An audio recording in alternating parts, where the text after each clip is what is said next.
집에서 강아지 키우시는 분들 많으시죠? 요즘 이렇게 애견인들이 굉장히 많이 늘어난 것 같습니다. 근데 만일 여러분들이 여행을 가게 되었는데 그래서 이 강아지를 누군가에게 맡겨야 된다면 여러분들은 어떤 사람에게 이 강아지를 맡기겠습니까? 정말 이 강아지를 사랑하고 정말 좋아하는 사람이라면 아무에게나 그 강아지를 맡기지 못할 거예요. 정말 믿을 만한 사람, 믿을 수 있는 사람에게 이 강아지를 맡기게 되겠죠. 얼마 전에 뉴스를 보니까 이 애견 호텔에다가 강아지를 맡겼다가 좀 황당한 일을 겪은 그런 사람 이야기가 있었습니다. 여행을 가면서 한 3일 정도 애견 호텔에 이 강아지를 맡겼다는 거예요. 그런데 나중에 이 애견 호텔에서 강아지가 돌아왔는데 보니까 맡기기 전하고 이 아이가 너무 이상해져 버린 거예요. 그래서 왜 그러나 싶어서 동물병원에 가서 검사를 받고 털을 다 밀어봤는데 온몸이 상처 투성이었다는 거죠. 그래서 왜 그렇게 됐는가를 확인해 보니까요, 이 애견 호텔에 있는 사장이 강아지가 먼저 자기를 물었다고 3일 동안 이 강아지를 때리고 또 끔찍한 그런 학대를 했다고 하는 것입니다. 믿고 맡겼는데 정말 얼마나 황당할까 이런 생각이 들어요. 작년에 청와대 이 국민청원 게시판엔 이런 글도 올라왔었습니다. 이 글을 쓴 사람의 어머니가요, 자기 초등학교 동창인 친구에게 진돗개를 2마리 분양을 했다는 거예요. 퇴직한 남편이 개를 너무나 키우고 싶어 해서 그래서 시골에서 넓은 데서 잘 키워주겠다 이렇게 안심시키면서 진돗개 2마리를 분양받아 갔는데 다음 날 이 어머니가 이 환경이 좀 달라졌으니까 이 아이들이 잘 자라고 있는지 적응하는지 궁금해서 좀 사진을 찍어서 보내달라 부탁을 했더니 사진을 안 보내주는 거예요. 뭐 이런저런 핑계를 대면서. 그러다 결국은 나중에 실토를 했는데 잡아먹었다는 겁니다. 잘 키워주겠다고 그렇게 이야기를 하고는 데리고 가서 하루 만에 잡아먹었다는 거예요. 이 어머니가 정말 얼마나 큰 그런 배신감을 느꼈겠습니까? 여러분, 누구에겐가 우리가 무언가를 맡긴다고 할 때요, 믿을 수 없으면 못 맡겨요. 믿을 수 있으니까 그렇게 맡기는 거죠. 근데 믿었는데 이런 일을 당하면 정말 우리의 마음에 그 배신감은 이루 말할 수 없을 겁니다. 그래서 고양이에게는 생선을 못 맡긴다 이런 말도 있는 것이겠죠. 하나님께서 우리에게 직분을 맡겨주시지 않았습니까? 하나님이 우리에게 직분을 맡겨주신 거, 이거 우리를 믿으시기 때문에 맡겨주시는 겁니다. 하나님이 우리를 믿으시고 하나님이 우리를 신뢰하시기 때문에 우리에게 직분을 맡겨주신 거예요.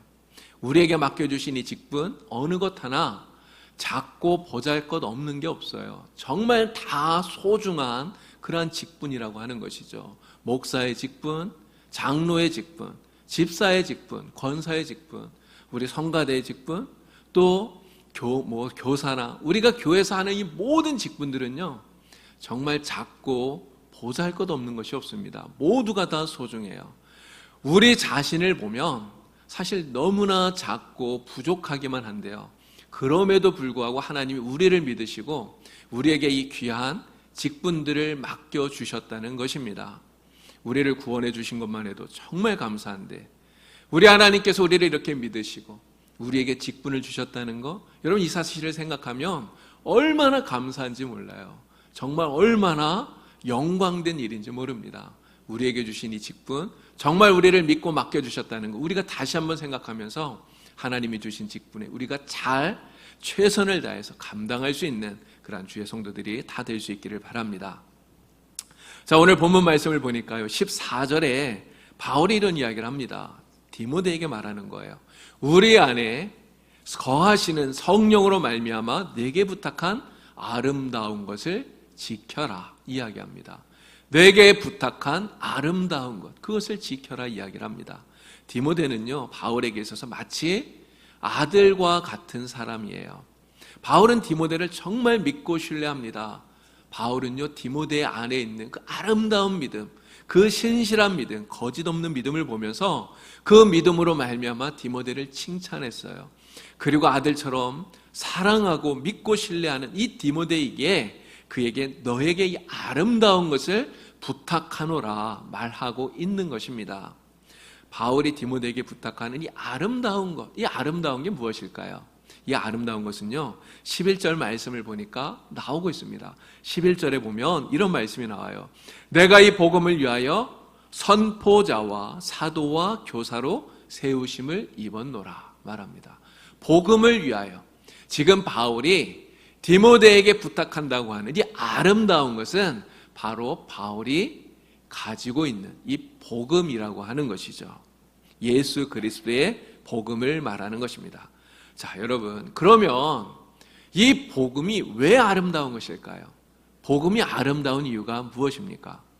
그것은 우리로서는 절대로 이룰 수 없는, 절대로 불가능한 구원을 하나님께서 예수님을 통해서 우리에게 값없이 주신다고 하는 소식이기 때문에, 그래서 이 복음이 아름다운 거예요.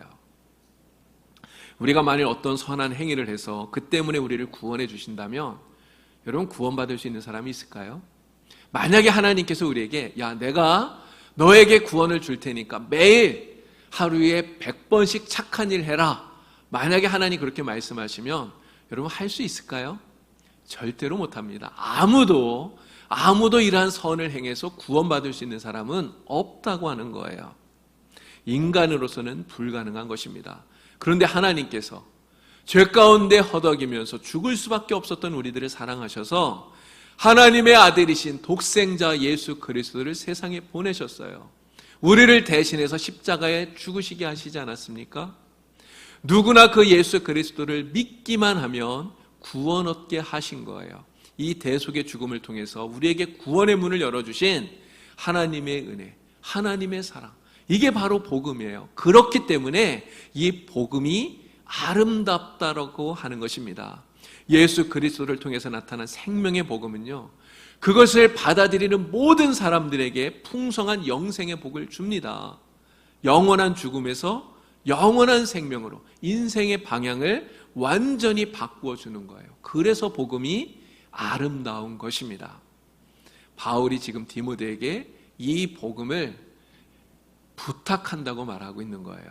그런데 바울이 디모데에게 부탁하는 이 복음은요, 사실 바울이 주님에게 먼저 받은 것 아닙니까? 예수님께서 바울에게 이 복음을 주셨다는 것이죠. 바울이 어떤 사람인지 우리가 잘 알지 않습니까? 그는 예수님을 믿는 사람들을 핍박하던 사람이었어요. 그런 그를 예수님이 부르셔서 사도로 삼으시고 이방인을 위한 사도로 세우시지 않았습니까? 그에게 복음을 주셨던 거예요. 그리고 그 복음을 세상에 전하라고 부탁하신 것 아닙니까?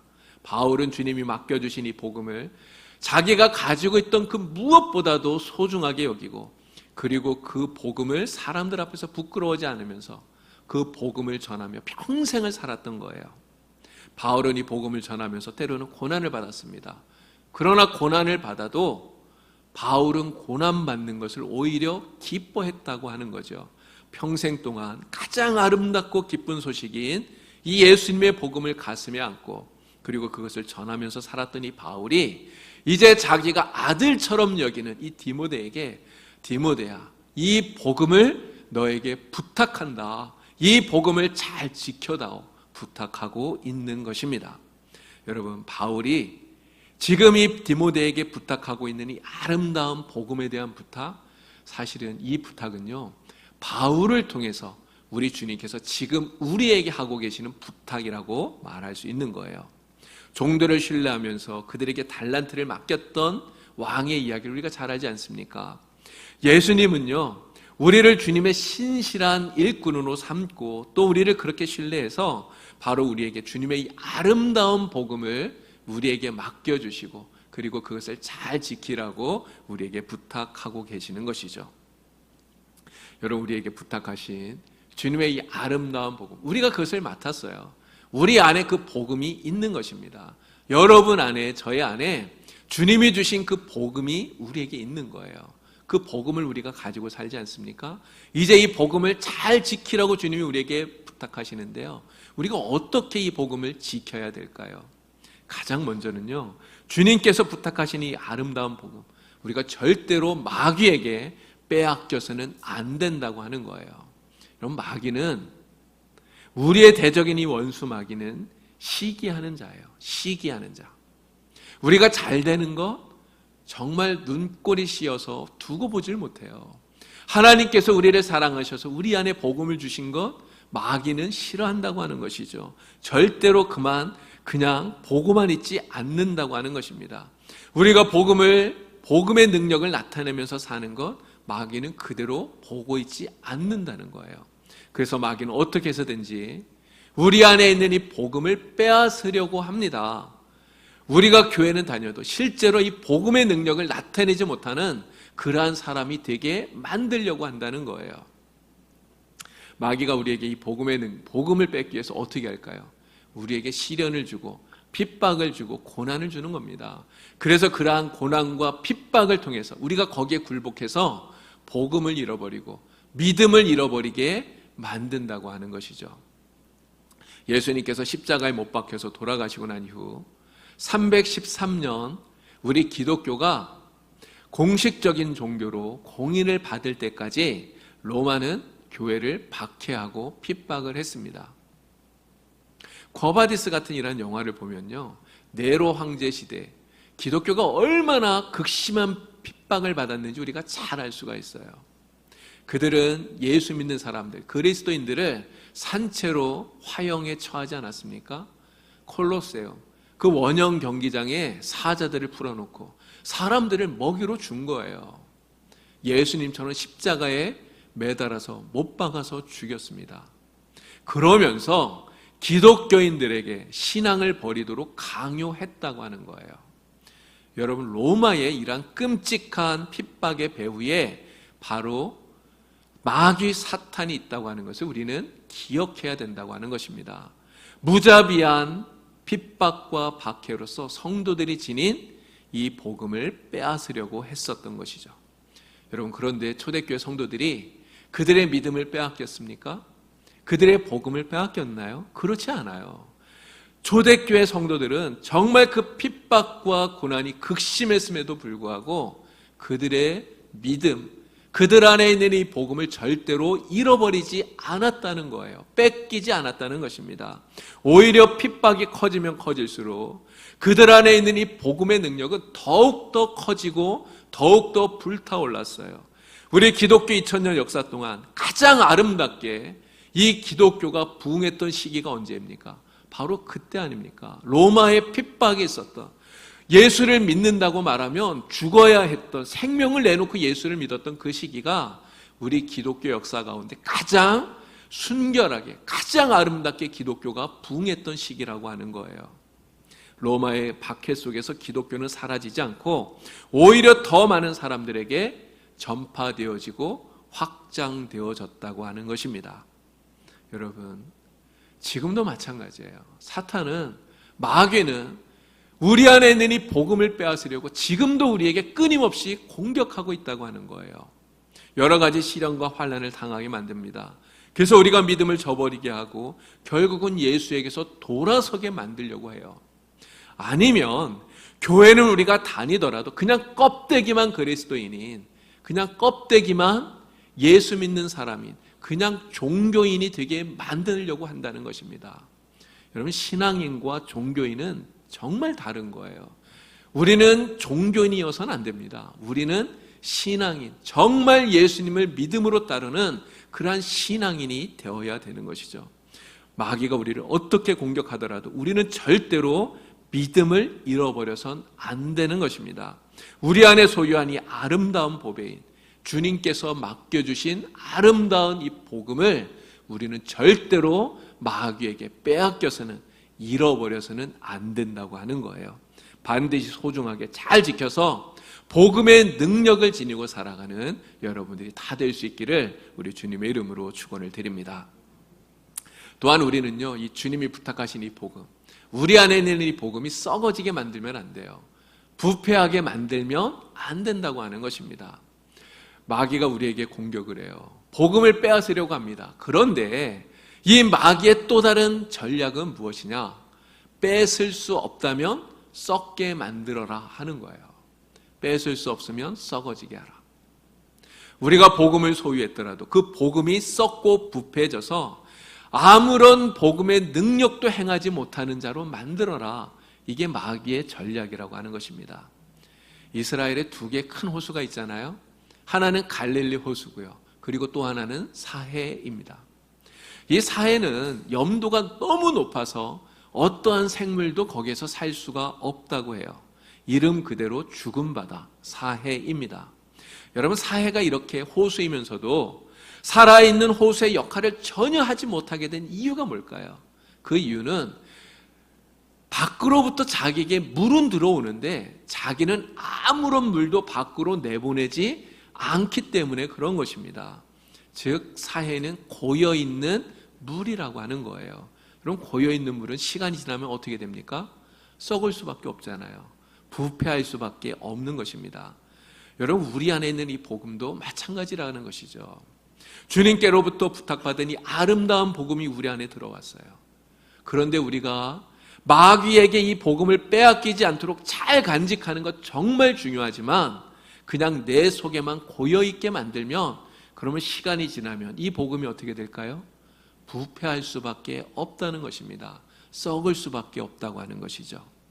아무런 생물도 살 수 없는 이 사해처럼 복음의 능력을 잃어버리게 된다고 하는 거예요. 하지만 갈릴리 호수는 달라요. 갈릴리 호수는 그렇지 않습니다. 이 갈릴리 호수는요, 끊임없이 요단강을 통해서 그 물을 사해 바다로 흘려보내는 거예요. 끊임없이 물을 흘려보내기 때문에 이 갈릴리 호수는 살아있는 호수입니다. 많은 생명이 그 안에서 살고 있어요. 마찬가지로 우리 안에 있는 이 복음도 흐르는 물처럼 계속해서 다른 사람에게 흘려보내야, 그래야 이 복음이 우리 안에 살아있는 영적인 능력을 갖게 된다고 하는 것입니다. 그 생명력을 잃어버리지 않게 되는 거예요. 주님께서 우리에게 맡겨주신 이 복음을 우리가 다른 사람들에게 흘려보내기 위해서 끊임없이 노력하고 끊임없이 애쓰는 그런 사람이 된다면 복음은 내 속에서 고갈되어지는 것이 아니라 오히려 더욱더 풍성한 하나님의 은혜로 능력으로 커가게 되는 줄로 믿습니다. 여러분, 사랑은 나누면 2배가 된다고 그러지 않습니까? 복음도 마찬가지예요. 내 안에 있는 이 복음, 우리가 흘려보내고 나누고 전하면 사라지는 것이 아니라 나눌수록, 전할수록, 흘려보낼수록 우리 안에 복음의 능력은 더욱더 커지는 줄로 믿습니다. 복음의 능력은 더욱더 강해지는 줄로 믿습니다. 이 복음이 흘러가는 곳마다 생명이 살아나는 놀라운 역사가 일어나게 되는 줄로 믿습니다. 우리 기독교 2000년의 역사가 바로 그것을 증명하고 있는 거예요. 주님께로부터 복음을 받았던 사람들이 그 복음을 가지고 자기 안에만 그것을 가지고 있던 것이 아니라 다른 사람에게 전해주고, 또 받은 사람은 그것을 또 흘려보내고 또 전해주고, 이렇게 흐르고 흐른 이 복음이 흐르고 흘러서 오늘 우리들에게, 저와 여러분에게까지 전달되게 된 것 아닙니까? 주님께서 우리에게 복음을 맡겨주면서 잘 지켜다오 이야기하셨어요. 근데 이 잘 지키라고 하는 이 말은요, 그저 잃어버리지 않게 금관에 꽁꽁 잘 보관해 두어라, 이런 의미가 아니라는 겁니다. 주인이 종들에게 문화를 맡기셨잖아요. 이 열문화 부위에 보면 문화를 맡기면서 장사하라 이렇게 이야기해요. 장사하라. 바로 이 말씀처럼 복음을 다른 이들에게 흘려보내고 나누어 줌으로써 복음의 능력을 더욱더 크게 만들어라. 이것이 바로 우리에게 복음을 주시는, 복음을 맡겨주시는 우리 주님의 뜻인 줄로 믿습니다. 오히려 수건으로 잘 싸서 숨겨놓으면요, 결국 이것은 오히려 주님을 노하게 만드는 일이 되고 오히려 마귀를 기쁘게 하는 일이 된다는 것 우리가 명심해야 되겠습니다. 마귀는 우리를 통해서 복음이 확산되는 거 너무나 싫어해요. 그래서 우리에게 지금도 이렇게 속삭입니다. 야, 믿는 거는 좋은데 그냥 너 혼자만 잘 믿어. 너만 잘 믿으면 되잖아. 뭐 힘들게 전도하니? 너만 잘 믿어. 이야기한다는 거예요. 우리가 이 말에 속아서 야, 그래, 그냥 나 혼자만 잘 믿으면 되지, 우리가 이렇게 생각하고 복음을 전하는 이 일에 게을리한다면 결국 복음은 우리 안에서 썩고 부패해지는 것이죠. 그래서 마귀를 기쁘게 하는 일이 될 수밖에 없다는 것 우리가 다시 한 번 더 명심할 수 있기를 바랍니다. 지금 우리가 이 코로나 때문에 다들 힘든 시기를 보내고 있어요. 특히 교회가 이 코로나 때문에 많은 어려움들을 겪고 있습니다. 어제 뉴스를 보니까요, 서울과 경기도의 사회적 거리두기 2단계로 상향한다고 하는 이러한 뉴스가 나오더라고요. 또 경기도 내 모든 종교단체 2주 동안 집합 제한 명령, 행정명령이 내려졌다고 하는 이러한 기사도 어제 뉴스에 나왔습니다. 서울을 비롯한 수도권에서 확진자가 정말 많이 발생이 되고 있어요. 그래서 비상이 걸렸다, 이런 기사들이 정말 엄청나게 많이 쏟아져 나옵니다. 특히 교회에서 확진자가 생겼다, 이런 기사가 나오면요, 그 기사 밑에 정말 엄청난 댓글들이 달리는데 읽기도 민망할 정도로 교회에 대해서 비난하고 욕하는 이러한 내용들이 얼마나 많은지 모릅니다. 그제 제가 어떤 분을 만나서 같이 식사를 했는데요, 교회 다니지 않는 분이신데 저에게 이런 이야기 하더라고요. 교회에서 방역을 더 철저히 해라 이야기 하시는 거예요. 왜 교회가 좋은 일 하면서 욕먹느냐, 그렇게 되면 안 되지 않느냐 하는 거예요. 교회가 비난받는 걸 보면 그런 이야기 듣기 싫어서 채널을 다른 데로 돌린다고 이렇게 말씀을 하시더라고요. 여러분, 지금은요, 교회마다 이 바이러스 감염 이것 때문에 교회에 나오지 않는 분들이 정말 많습니다. 그래서 예배를 드리는 인원이 교회들마다 얼마나 많이 줄었는지 몰라요. 그래도 우리 교회는 정말 여러분들이 이렇게 교회에 나와서 예배를 드리는 이러한 모습을 보니 정말 하나님 기뻐하시고 정말 감사하다 이렇게 생각을 합니다. 그런데 어쩌다가 교회에서 확진자가 생기면 말씀드린 대로 사람들 어떻게 합니까? 마치 교회가 코로나 감염의 온상인 것처럼 벌떼처럼 달려들어서 비난하고 욕을 해요. 그러다 보니까 나도 모르게 이러한 비난 때문에 우리가 가진 이 기독교 신앙에 대해서 움츠러들 때가 우리에게 있다고 하는 것입니다. 어디에 가서 전도하는 것은 고사하고요, 이렇게 교회를 비난하는 사람들 앞에서 내가 교회 다닌다고, 예수 믿는 사람이라고, 기독교인이라고 말하는 것조차 부끄럽게 여기는 사람들이 생겨나고 있다고 하는 거예요. 그렇지만 여러분, 우리는 아무리 코로나가 두려워도, 아무리 사람들의 비난이 거세어도요, 그것 때문에 우리의 신앙이 절대로 움츠러들면 안 되는 것입니다. 코로나 때문에 우리의 믿음이 사그라들거나 우리 안에 있는 이 복음의 능력이 약화되어지고 잃어버리고 주저앉으면 절대로 안 된다고 하는 것입니다. 물론 우리가 모여서 이렇게 예배하는 것 때문에 코로나 바이러스가 확산되어지지 않게 우리가 방역에 더 열심히 최선을 다해서 잘 해야 되겠죠. 우리 교회 안에 한 사람도 이러한 바이러스에 감염되는 사람이 없어야 됩니다. 정말 우리가 조심하고 또 주의하고 조심해야 돼요.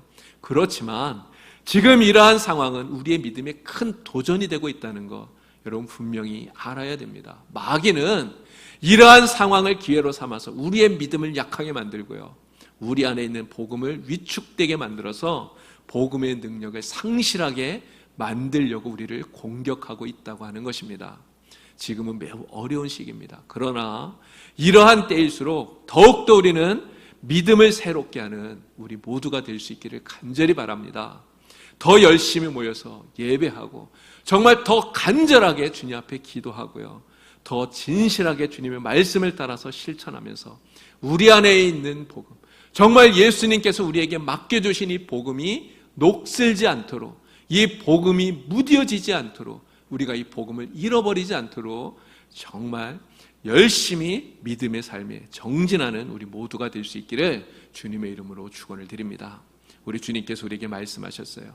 너는 그리스도 예수 안에 있는 믿음과 사랑으로서 내게 들은 바 바른 말을 본받아 지키고 우리 안에 거하시는 성령으로 말미암아 내게 부탁한 아름다운 것을 지키라. 우리 주님의 말씀입니다.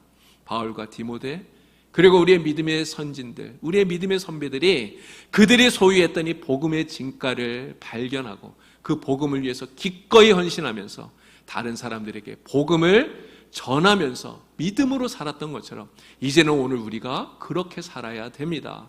내 안에 소유한, 우리 주님께서 우리에게 갖게 하신 내 안에 주신 이 복음이 얼마나 가치 있는 것인지 우리 다시 한 번 더 깨달으면서 그 복음을 소중히 지키고, 그리고 이 복음의 소중함을 알지 못하는 사람들에게 오늘 우리가 이 복음을 담대하게 전할 수 있는, 복음을 전하면서 사는 우리 봉산교회 모든 성도가 되기를 우리 주님의 이름으로 간절히 축원을 드립니다. 기도드리겠습니다. 하나님 아버지, 예수 그리스도를 통하여서 우리에게 복음을 맡겨주시고 복음의 능력을 지닌 자로 우리가 살아가게 하시니 참으로 감사를 드립니다. 비록 코로나 바이러스로 인해서 교회가 많은 어려움을 당하고 있는 그러한 현실이지만 어떠한 상황 속에서라도 우리에게 맡겨주신 이 아름다운 복음을 잃어버리지 않게 지켜주시고 오히려 초대교회 성도들처럼 이 위기의 때에, 어려운 때에 더욱더 복음의 빛을 발할 수 있는 복음의 능력을 지닌 자로 살아갈 수 있도록 저희들을 도와주시옵소서. 하나님의 은혜로 충만하여서 이 어렵고 힘든 때를 슬기롭고 지혜롭게 지낼 수 있게 하여 주시고 우리 모든 성도들 삶의 자리자리에서 성령께서 함께하여 주셔서 능력 있게 살아가게 하여 주시옵소서. 예수님의 이름으로 기도드리옵나이다. 아멘.